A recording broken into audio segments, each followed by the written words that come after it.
Wait, what? It's gone back up already? Well, that didn't take too long now, did it? Yo, what's up guys, it's Tbag, and I know, another Star Wars Battlefront 2 bashing video like all the others, you have probably seen them all. But wait, I'm actually not planning on bashing this game.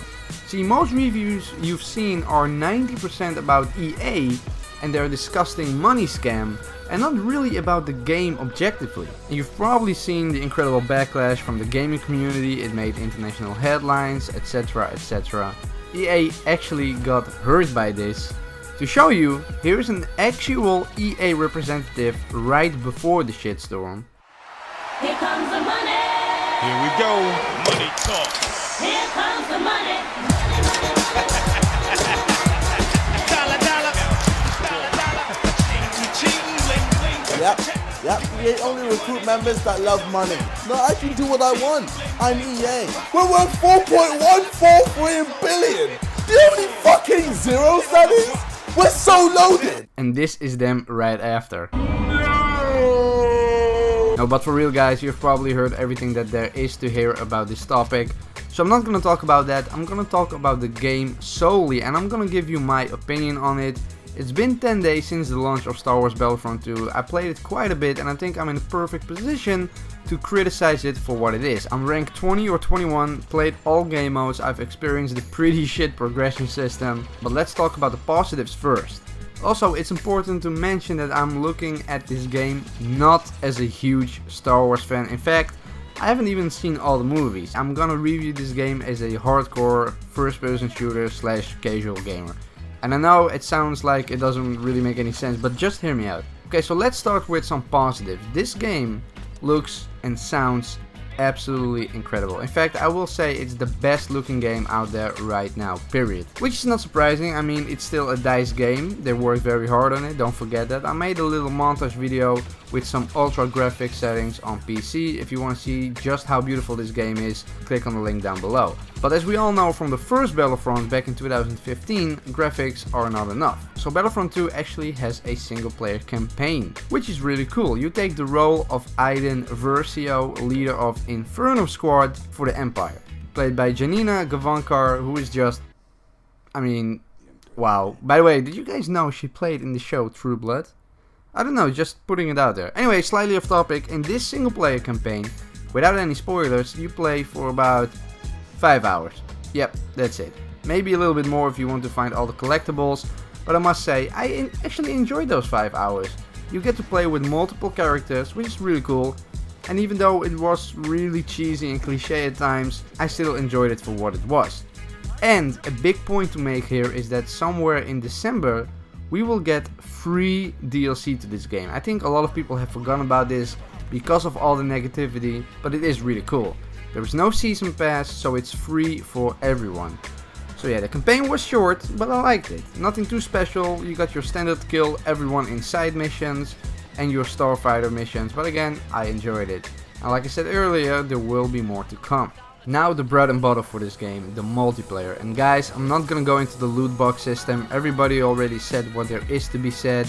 It's disgusting. What I am gonna talk about though firstly is the progression system that actually closely ties to a loot box system. The thing is with the progression system, you can actually see it was designed around the loot box system. So now that you can no longer buy the loot boxes anymore, and that it may be banned in some European countries, they have to rework the whole progression system way after launch, which I don't think has been done before, at least not often. But then again, DICE are very talented, so we'll have to wait and see what they will do.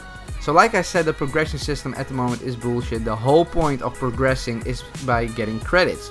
And those credits have nothing to do with your skill. It's all based on the time spent playing the game instead of performing well. It's been reported many times that the difference between being MVP and being at the bottom of the scoreboard in terms of credits is very minimal, which is not okay in my book.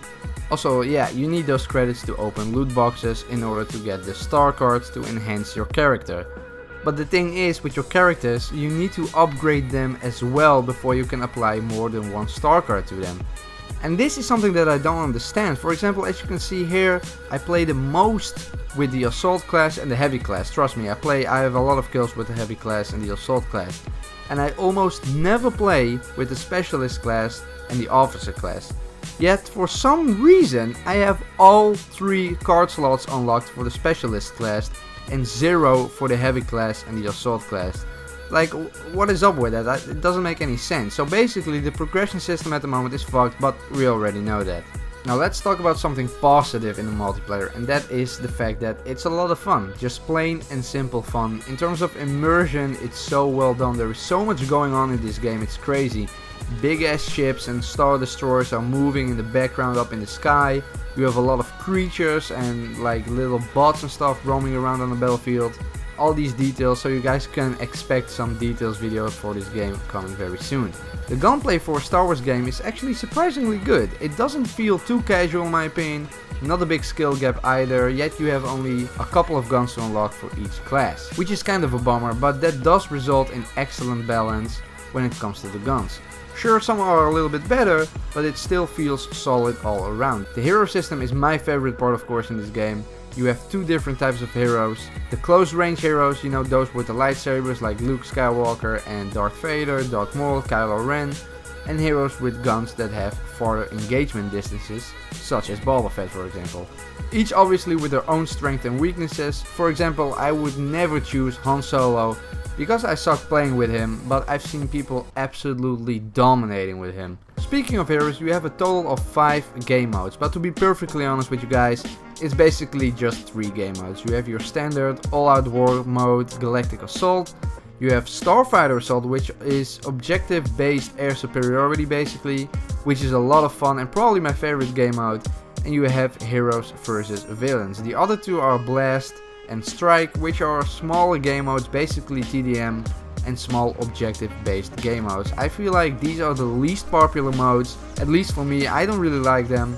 However, Heroes vs Villains is a lot of fun if you work together. You can actually play this mode quite strategically, so that's really cool. My biggest complaint though with Heroes vs Villains is when I try to quick play this game mode, I always come in lobbies with not enough players. I need to wait for players to load in and to spawn in, and that result in me waiting like actually a couple of minutes, let's say even sometimes 5 to 10 minutes before enough players have joined the game so we can spawn in and actually play this game mode. Other than that, it's really cool. Actually, one game mode that I forgot to mention is Arcade, which is basically your offline game mode. If you don't have internet connection for some reason, you can play this game mode. It's basically just yourself against AI, waves of AI, and you can play as, for example, heroes and villains and stuff like that. But the cool thing about Arcade on console is that you have a split screen option. Now that hasn't been done in quite a while. The only game I can remember that's still doing this is Call of Duty. I actually don't know if Call of Duty World War II is still doing this, but I know for a fact that Black Ops 1 did it, and I played a lot split screen back in the day. So split screen on console, Arcade, that's really cool. Starfighter Assault, like I said, I think is my favorite game mode, to my surprise actually, because what I like the most about this mode is the fact that there are AI ships roaming around. These are very easy to kill, and then when you come across an actual player, you can feel the dogfight is more intense, which I love. You know, the dogfighting system is really cool, really well done in this game. You can upgrade your ships to your liking with, you know, star cards, and you have yet again hero ships in this mode. My favorite is definitely Darth Maul's ship.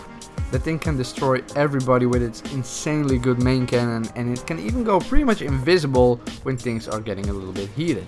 As for customization in this game, like Battlefield 1, there is pretty much none, which is a damn shame. I mean, there is so much that could be done in terms of cosmetic customization with Star Wars, but I think that Disney doesn't want that for some reason. I'm not really sure. If you know more about this, put it down in the comments below. But still, it's confusing because you can change the appearance of 3 heroes, as far as I know, with different skins. You can change Han Solo's regular skin to a skin with a beard from the campaign.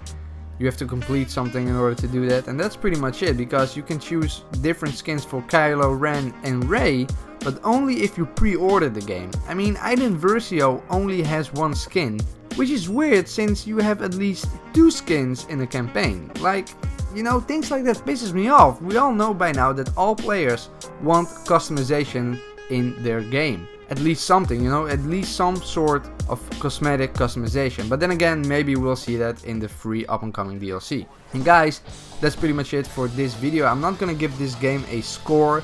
I will say, for the people who haven't bought it yet, I think it's the perfect Christmas gift to either give or get, because after all it is still a solid game.